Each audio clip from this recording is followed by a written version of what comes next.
কৃষক দলের সাধারণ সম্পাদক শহীদুল ইসলাম বাবুল বলেছেন, বিএনপি ক্ষমতায় গেলে কৃষকের উৎপাদিত ফসলের ন্যায্য মূল্য নিশ্চিত করা হবে।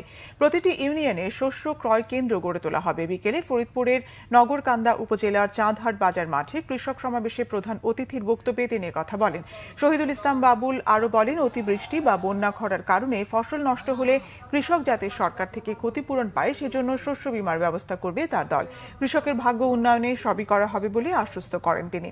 নির্বাচন নিয়ে অনেক ষড়যন্ত্র চলছে বলে অভিযোগ করেন কৃষক দলের সাধারণ সম্পাদক। ঐক্যবদ্ধভাবে সব ষড়যন্ত্র মোকাবিলা করে জনগণের ভোটের অধিকার প্রতিষ্ঠার জন্য সবাইকে ঐক্যবদ্ধ থাকার আহ্বান জানান তিনি।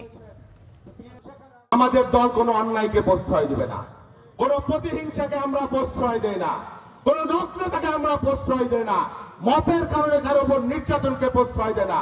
গ্রামে গঞ্জে সালিশের নামে ঘুষ, দুর্নীতি, অত্যাচার, দখলদারিত্বকে আমার দল করলে, আমাদের দল করলে আমরা সেটা মানব না।